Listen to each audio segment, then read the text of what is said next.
Welcome back to JM League Round 5. We have Marcus versus Cros on the Jigglypuff and Marcus on the Joker. Yeah. It's 10 a.m. My brain's fried, so. Oh yeah, bro. I got like no sleep at all. But hey, we're here, round 5. Well past the halfway point of the tournament, and yeah, things are heating up. Things are getting exciting. The different matchups that we're gonna see. Smashville's an interesting choice. Pretty good for Joker though. Not so sure about Puff. Yeah, I did hear that that Cros did ban Town and City, and I think a lot of that was also taken off the table. Yep. For on Marcus's end as well as Battlefield. Yep. I mean, you just don't use your bans on Limelight because no one's gonna go there, right? You'd be surprised. I'm probably looking for some platform extensions for Marcus onto the Smashville platform. Yeah. Cros should be looking for some edge guards here, especially with no Arsene. It'll be pretty breezy. Yeah, I mean, Marcus is... I mean, I don't know how familiar he is with Jigglypuff. It can definitely be a matchup that can catch you by surprise. Yeah. Because you really need to hold onto your jump, especially if a Puff is really good at edge guarding you. Yeah. Arsene is on deck though, and Cros is now at kill percent, unfortunately. Really great nair from Marcus, and that's a... Oh, okay. Yeah, not often that you see kills with Aegon, but... I mean, it is nice nonetheless. Are he really good? I mean, he comboed like 2 of them or 3 of them. I think it was 2, yeah. Especially so close to the edge of Smashville. Yeah. And with how light Jigglypuff is, that was a pretty solid kill. Cros Yeah, playing a bit more safe though. Yeah. No, I was going to say, like, if you can get kills without having to interact with Jigglypuff, because you'll get scenarios like that. Where she'll just gimp you really, really easily. So Marxus, like, nabbing that kill early and from such a far distance was actually really good for him. Yeah. But that's just a taste of what Cros can do with this character. So we're back to even now. Yeah, definitely has to be a little aware. Yeah, if I was in Tether Joker, I'd be absolutely terrified. Of being off stage. But speaking of, I mean, he almost has his Rebellion gauge full up. So Arsene will be coming out very soon. Cros is at kill percent once again. But honestly, so is Marcus if Cros can get him off stage. But Marcus doing a really good job just for that past few interactions, keeping stage control. Yeah. Another Aegon kill. Oh, unfortunate. Oh, hang on. No, he's chilling. Cros in a tight spot here. Still pushing the aggression, which is interesting. And yeah, I don't know if that was interesting. I think he might have jumped. Yeah. Because he was like living. And I think he jumped and like Puff like got too fat and extended her hurt box into the blast zone. Yeah. That's unfortunate, but game is still definitely even and nothing to write off yet. Yeah. Because you can see now that Marcus is playing like quite defensively. Yeah. And you know, he was able to seal out that stock just because Cros was on the approach. And even though, you know, that's kind of what he has to do since he's on the back foot now. Yeah. It's like he can afford to play a little more passively and sort of, you know, just sort of do that in and out game that Jigglypuff likes to do. A bit of a whiff punish on Joker as well. Yeah. Marcus getting some pretty nice extra credit on this stock as well. Really smart Rebellion's gauges off stage, but that Jigglypuff nair on Tether. Yeah, super active. Yeah. And yeah, now we're pretty much even, just like that. I think all Cros needs is a few hits, but it's always good to see a bit more of an aggressive Jigglypuff. Oh, big string. Yeah, but Arsene's almost back. Gets the trip. That was super unfortunate for Marxus, actually.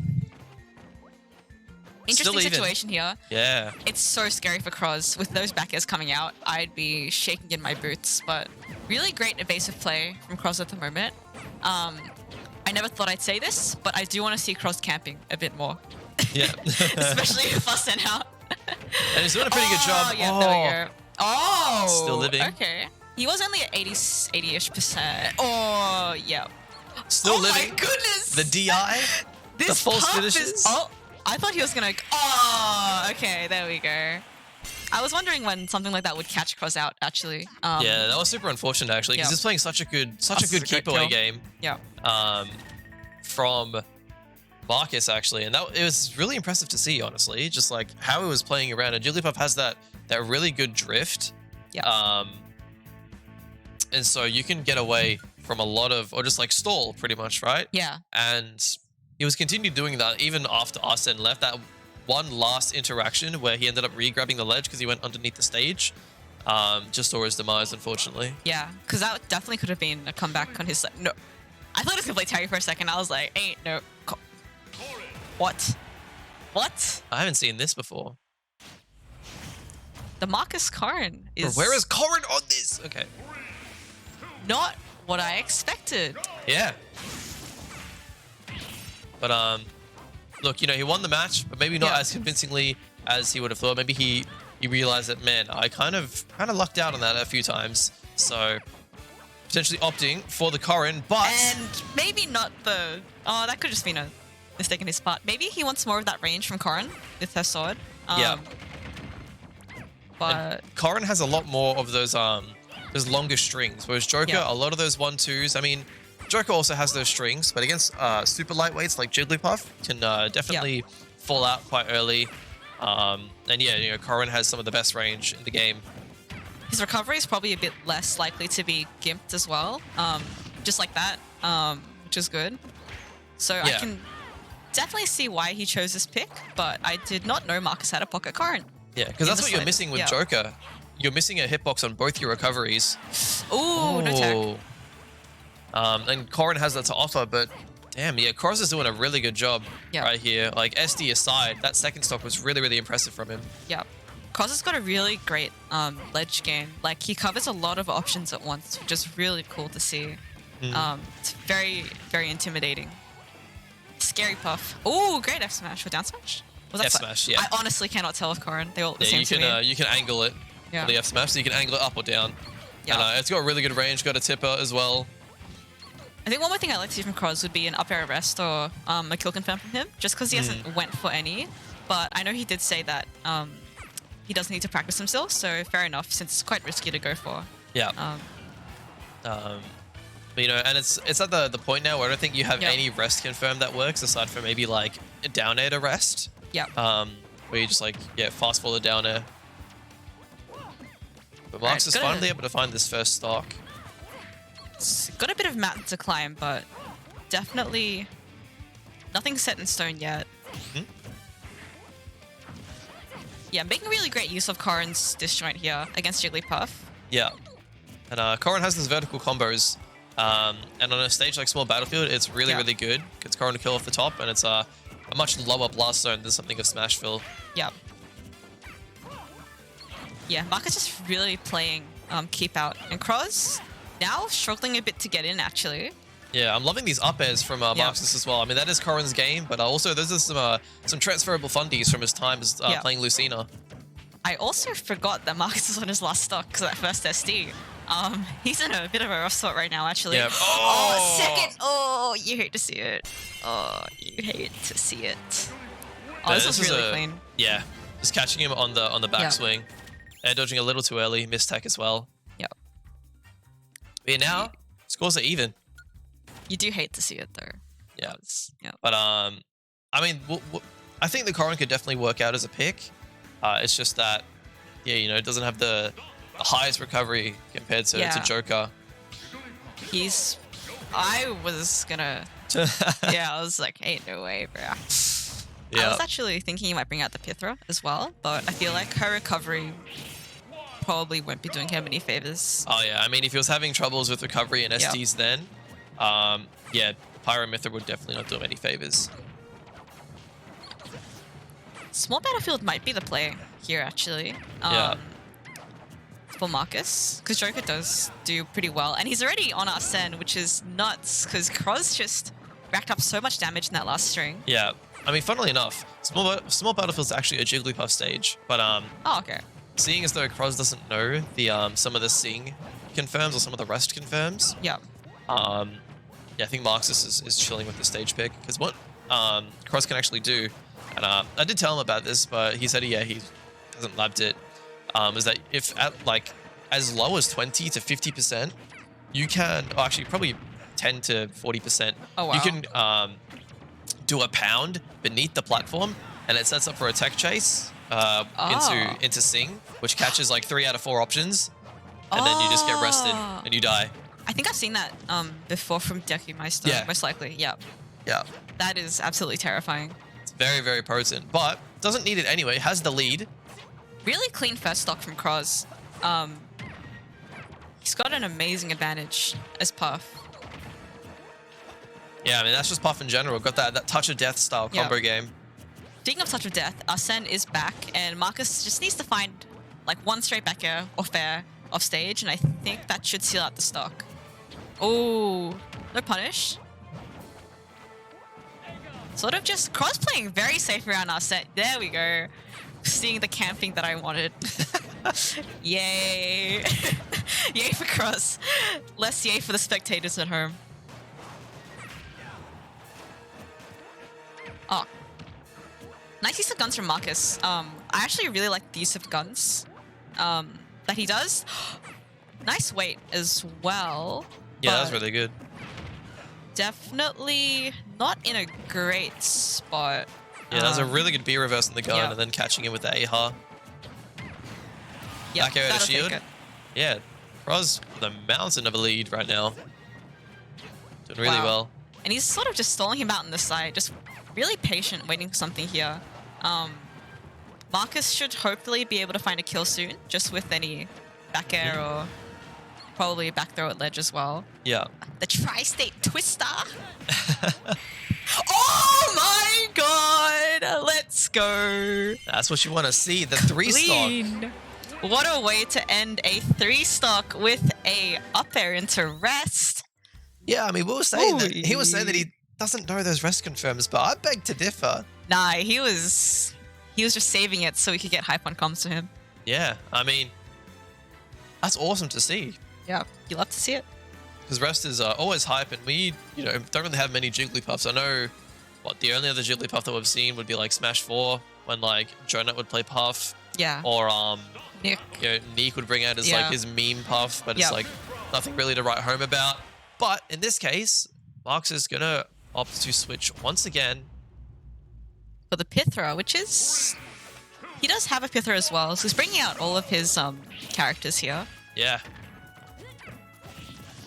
And Town and City as well, which is a pretty solid pick for Pyra Mythra. Yep. Because they do kill off the sides. Also gives Mythra a bit more kill power, because she can struggle to kill sometimes, especially with the, Puff also helping out in that field as well. I'm actually more surprised that he hasn't brought out the Pichu yet, but I'm not sure if he's dropped the Pichu for sure. Right. Yeah. I think Pichu, I don't know how Pichu would do in this matchup actually. Yeah, that really good on edge, yeah. Yeah, really good to be done early. I could definitely. Oh, this could be nice. Yeah, that was really clean. Yeah, a lot of Pyra Mythras or a lot of Pyras, they'll go for that down air and they'll just instantly go for an up air or something. But really good from Marxus just to wait and see where Cros would come down from, how he would land, and then just finds the dash attack. Yep. Cros definitely needs to adapt to the new character pick as well. Pythra, I was gonna say, is pretty different, but if he plays this like the Corrin game, then it could be pretty good for him. Yeah. But at the moment, Marcus has a lot of extra credit on that second stock. Yeah. Which is really good. Yeah, not getting edge guarded, which is really, really important here, but finding the strain air, not without taking 83% to his name. Cros still being really patient at ledge, which looks like an adaptation, so I don't think he was doing that in the first few games, but then last game in this one, this could be dead. Oh, no. Yeah, he's been really pulling out, which is good. And that up air, just taking that stock. Yeah, very different game we're seeing compared to the previous few. And this character definitely working out. This game almost feels a bit slower, but... Yeah, because, despite Marcus pretty much playing the quicker character in every one of these matches except for maybe Corrin, it feels like he has so much more control and command of the game with Mythra rather than Joker, even though Joker's a really fast character himself. Yeah. But there you go, edge guard. Now we're down to one stock apiece. Anything could happen right now. Oh yeah, this is game set for Cros as well, so both players have a lot of stake at the moment. Yeah. Yeah. I am like tongue-tied right now. This is extremely close. Yeah, I mean, Like, things are looking a little difficult for Cros right now on an edge guard situation. Blazing End not going to land its mark. like we might be seeing a game 5. Oh, there we go. I was gonna Just say like wow. Definitely a great character choice from Marcus. Felt a lot more confident that game, and now we're on to game 5 that I could see going either way, really. Yeah, I mean, this is a set that I thought would have Marxus's name all over it. Yeah. But to be honest, I'm not the most surprised to see Cros bring this to a game 5 or even have that dominant of a lead. Because like I said, Puff is an awkward character and Marcus isn't fully aware of the matchup or how to deal with Puff. Especially, you know, Cros has definitely gotten better since the last time we saw him in JMLeague. So definitely nothing to sneeze at. Yeah. And matchup unfamiliarity is definitely a big factor in some of these games. Yeah, for sure. The clutch Puff. Clutch Cros box.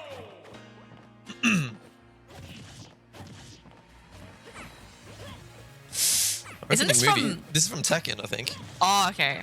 For some reason I thought this was a Xenoblade track, and I was like, no, Cros. You didn't give him the music counter pick. No, this is, opening from opening movie from like Tekken or something. This is a baller track. I noticed that Cros has actually been landing quite a few of these pounds on shield. So I wouldn't be surprised if we see a shield break at some point, but at the moment, it is looking extremely Marcus favored. Yeah, I mean, even without like the shield break, the sheer pressure of having a shield that low means that Cros can basically dish out another attack and it'll either break your shield or shield poke. Marcus finding a lot of up air kills on Pyra in the past few games, which is really good. Cros, Puff loves to stay in the air, right? So up tilt and up air, I think we'll be seeing a lot of use. And even, you know, Mythra's active neutral air with so many multi-hits. Yeah. We're definitely putting in some work. I don't think Cros has found an answer quite yet to the Pythra. So... Although, nice, good high recovery. No. Yeah. Speaks of Marcus being edge guarded a few times in friendlies or something, maybe. Yeah. I haven't played him much recently though, so... unfortunate. Yeah. Can't be parrying Lightning Buster like that. Yeah. And it is something that you have to respect a lot of the time unless you parry the final hit. Yeah. With the hitbox on Mythra up B, definitely kind of hard for Cros to edge guard here. Might have to come in from the back or from above and hope for a tech situation. This could be dead. Oh, doesn't know the DI on that Blazing End and is going to DI in and going to die super early, unfortunately. Especially as Puff. Yeah. And yeah, stark contrast of that of like game 2. Marcus playing exceptionally well right now. Yep. Dash attack. All right. We'll see what happens here. Knowing Puff, what is going on? He's just chilling. I mean, Marcus is in the lead, right? He can just sit on the other side of the stage, and the onus is on Cros to approach. And Ernest is on both of them to not make this go to time. What? I ain't sitting here for 7 minutes. I'm leaving. No, I'm joking. This is a really great set. Game 5's always exciting to watch. Yeah. Oh my gosh, what an amazing string from Cros. 101%. The answer? Yeah. Oh my goodness. No, before you were saying that like the big game changer has been Marcus's ability to recover and not get edge guarded. Because Cros was able to make some good mileage out of that in previous games, but now he's not really getting edge guarded as much, which is really good. But final stock, final game. I would be sweating if I was either player right now. Marcus had a lead. Oh my goodness! Oh my goodness! I'm sweating. Like, Cros at kill %. Oh my gosh! Pythra on Pyra. Oh my gosh! That is so scary. Oh my gosh! This could be dead. DI right! Oh my god! Oh, there it is. Great catch on his movement there from Marcus. Yeah, that was so scary. With like Marcus losing his jump and narrowly getting that photon edge back to stage, and then these edge guard attempts over and over again with the blazing end. What a match! Nail biter game 5. Yeah, great stuff from both players. That was amazing. Yeah, I mean, Cros especially like doing really well there. I'm sure a lot of people like, and even like I said before, on paper this seems like a match that would have Marcus's name on it, but Cros stepped up and delivered. So.